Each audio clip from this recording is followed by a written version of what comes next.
बिस्मिल्लाहिर्रहमानिर्रहीम। कल गुज़श्ता औरतों की नमाज का मसनून तरीक़ा इजमाली तौर से ज़िक्र किया गया था।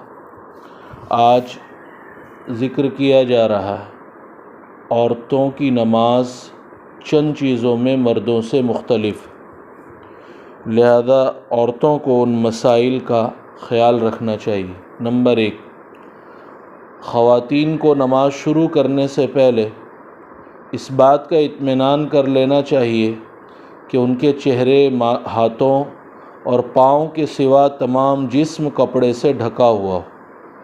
बाज़ ख़वातीन इस तरह नमाज़ पढ़ती हैं कि उनके बाल खुले रहते हैं, बाज़ ख़वातीन की कलाइयाँ खुली रहती हैं, बाज़ ख़वातीन के कान खुले रहते हैं, बाज़ ख़वातीन इतना छोटा दुपट्टा इस्तेमाल करती हैं कि उसके नीचे बाल लटकते नज़र आते हैं।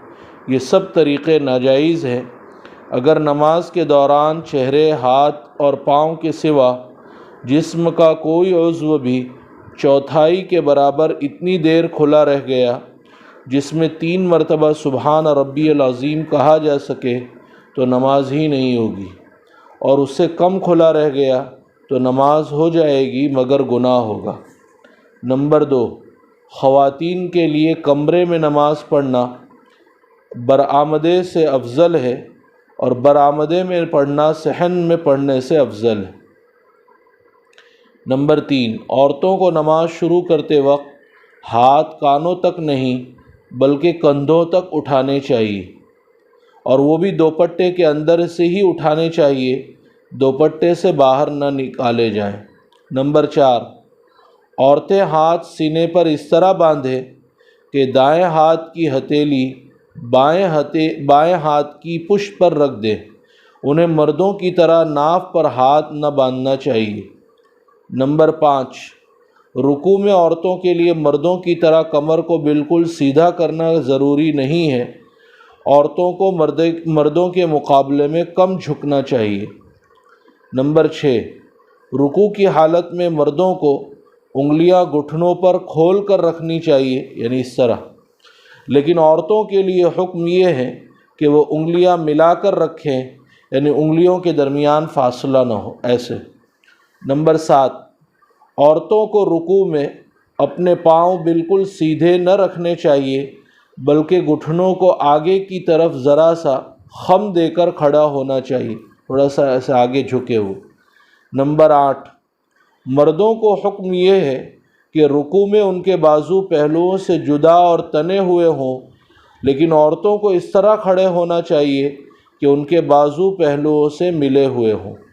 नंबर 9, औरतों को दोनों पाँव मिलाकर खड़ा होना चाहिए, ख़ास तौर पर दोनों टखने तकरीबन मिल जाने चाहिए, पाँव के दरमियान फासला न होना चाहिए।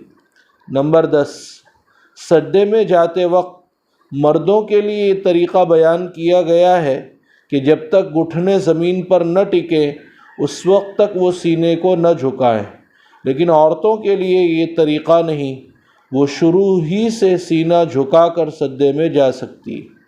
नंबर 11, औरतों को सजदा इस तरह करना चाहिए कि उनका पेट रानों से बिल्कुल मिल जाए और बाजू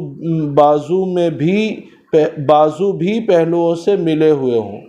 नीज़ औरत पाँव को खड़ा करने के बजाय उन्हें दाहिनी तरफ निकाल कर बिछा दे।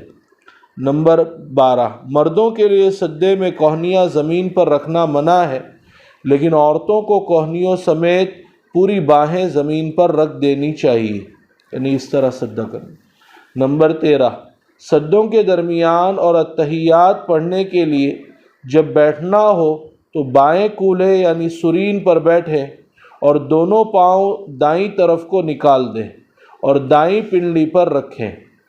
नंबर 14, मर्दों के लिए हुक्म ये है कि वो रुकू में उंगलियां खोल कर रखने का एहतमाम करें और सज्दे में बंद रखने का, और नमाज के बाकी अफ़आल में उन्हें अपनी हालत पर छोड़ दे, न बंद करने का एहतमाम करें न खोलने का। लेकिन औरतों के लिए हर हालत में हुक्म ये है कि वो उंगलियों को बंद रखें, यानी उनके दरमियान फासला न छोड़े, रुकू में भी, सज्दे में भी دو سدوں کے درمیان بھی اور قعدوں میں بھی۔ نمبر 15، عورتوں کا جماعت کرنا مکروہ ہے، ان کے لیے اکیلی نماز پڑھنا ہی بہتر ہے، البتہ اگر گھر کے محرم افراد گھر میں جماعت کر رہے ہو تو ان کے ساتھ جماعت میں عورتوں کے شامل ہو جانے میں کچھ حرج نہیں، لیکن ایسے میں مردوں کے بالکل پیچھے کھڑے ہونا ضروری ہے، برابر میں ہرگز کھڑی نہ ہو۔ اللہ تعالیٰ ان احکام پر عمل پیرا ہونے کی توفیق عطا فرمائے۔ سبحان اللہ بحمدہ، سبحانک اللہم و بحمدک، نشہد ان لا الہ الا انت، نستغفرک و نتوب الیک۔